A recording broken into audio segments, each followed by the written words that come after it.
Jumlah kami terdiri daripada 5 orang, yaitu Tan Yuyo, Dercha, Iza, dan Jinhong, dan saya sendiri, Whitney sebagai host. Dalam episode podcast ini, kami akan membincangkan 4 perkara utama. Pertama ialah definisi etika dan keadaban. Kedua ialah sejarah perkembangannya. Ketiga ialah perkara agama dan filsafat. Keempat ialah aplikasi nilai ini dalam masyarakat Malaysia masa kini. Mari kita mulakan. Sekarang giliran speaker satu, Juyong. Terima kasih host. Saya akan mulakan dengan bahagian pertama, yaitu definisi etika dan peradaban menurut sarjana tempatan dan antarabangsa. Pertama sekali etika. Menurut sarjana tempatan Syekh Hussein Thai atas, etika merujuk kepada prinsip-prinsip moral yang menentukan kelakuan baik dan buruk dalam masyarakat. Beliau menekankan bahawa etika ialah asal kepada pembentukan masyarakat yang berdisiplin dan bermarwah. Manakala menurut sarjana antarabangsa seperti Aristotle, etika ialah usaha manusia untuk mencapai kehidupan yang baik melalui sifat-sifat terpuji seperti keberanian, kejujuran, dan kesederhanaan. Secara ringkasnya, etika ialah garis panduan moral yang membentuk tingkah laku seseorang. Seterusnya, peradaban menurut Syarif Muhammad Zahid, sarjana Angkatan peradaban merujuk kepada tahap kemajuan sebuah masyarakat merangkumi aspek sosial, budaya, ekonomi, dan pemikiran. Manakala menurut Arnold Toynbee, sarjana antarabangsa peradaban ialah amalan yang berkembang melalui kreativiti, budaya, pembangunan ilmu, dan kemampuan masyarakat melalui jalur sejarah. Dan kesimpulannya, etika ialah nilai moral yang mengawal tingkah laku, dan manakala keberadaan ialah kemajuan budaya dan kemajuan masyarakat. Sekian, terima kasih. Baik, sekarang giliran speaker kedua, Jinhong.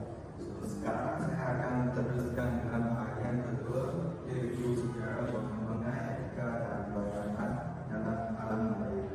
Saya mulakan dengan nama praktik. Pada masa ini, masyarakat alam Melayu dipengaruhi oleh adat seperti adat berbatik dan adat tertentu. Nilai seperti gotong royong, hormat menghormati, musyawarah, dan kesetiaan kepada raja sangat ditekankan. Sistem kesultanan juga menjadi pusat peradaban dan keadilan. Seterusnya, dengan zaman kolonial, kedatangan Portugis, Belanda, dan British telah membawa perubahan kepada British memperkenalkan sistem pendidikan barat, undang-undang moden serta pentadbiran birokrasi. Walaupun ia mengubahkan struktur masyarakat, ia turut memperkenalkan nilai baru seperti disiplin, ketepatan masa, dan sistem organisasi moden. Akhir sekali, zaman pasca kolonial selepas kemerdekaan, Malaysia telah membina identiti sendiri melalui dasar persatuan, pembangunan ekonomi, dan pendidikan nasional. Nilai etika seperti toleransi, hormat antara kaum, dan semangat kebangsaan mulai dipupuk secara lebih sistematik. Jelas bahawa etika dan peradaban alam Melayu berkembang seiring dengan perubahan sejarah, sosial, dan politik. Okey, terima kasih berkongsi daripada Jinhong. Sekarang giliran speaker tiga, Izen. Terima kasih. Saya akan menerus dengan bahagian ketiga, pengaruh agama dan falsafah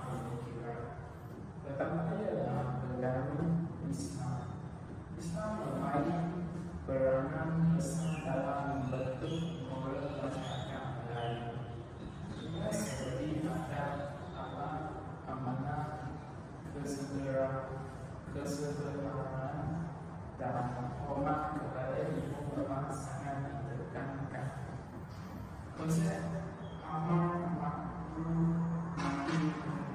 juga mendirikan masyarakat untuk melakukan kebaikan dan menjauh seterusnya ialah Konfusianisme. Falsafah ini mempengaruhi masyarakat Cina di Malaysia. Nilai seperti kerajinan, disiplin, kesetiaan keluarga, hormat kepada orang tua, dan kepentingan pendidikan menjadi asas dalam pembangunan komuniti Cina. Nilai ini turut menyumbangkan kepada kejayaan ekonomi dan kestabilan sosial. Akhir sekali, bila berdasarkan Ibn Khaldun dalam kitab Maqadimah, Ibn Khaldun memperkenalkan konsep tasawuf, yaitu semangat perpaduan dalam masyarakat. Dia juga menyatakan bahawa sebuah tamadun berkembang apabila rakyat mempunyai moral maka berkesan. Pandangan ini sangat relevan dalam konteks Malaysia sebagai negara makmur.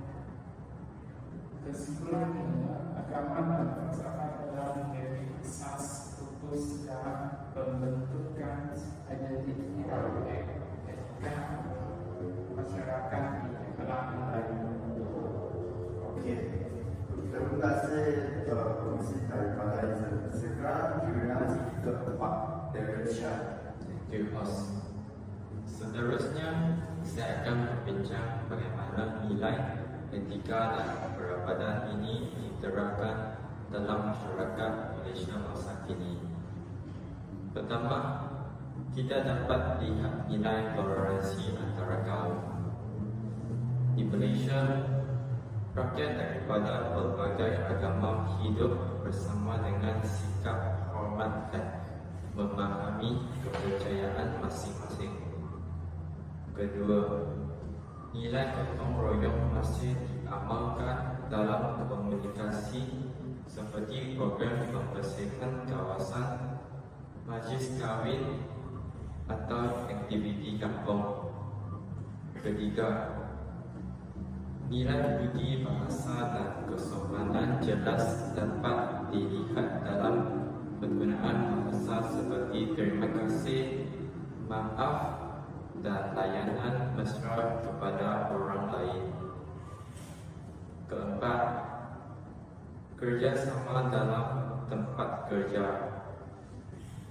Pekerja daripada berbagai kaum bekerja dalam satu pasukan tanpa mengira latar belakang.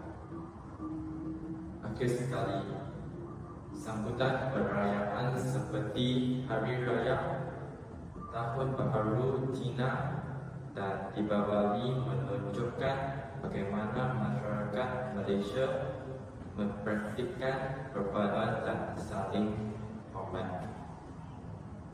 Ini menunjukkan bahawa nilai etika dan perabatan dan diwarisi sejak dahulu masih diamalkan dan terus memperkukuh keharmonian negara. Sekian, terima kasih. Baik, terima kasih kepada semua ahli pula atas perkongsian yang sangat menarik. Secara keseluruhannya, etika dan peradaban memainkan peranan penting dalam membentuk identiti masyarakat alam Melayu.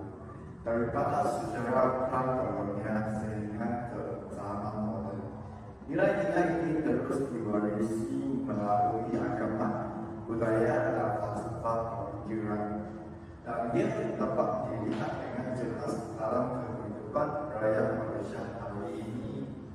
So, kami berharap podcast ini memberi manfaat kepada para pendengar.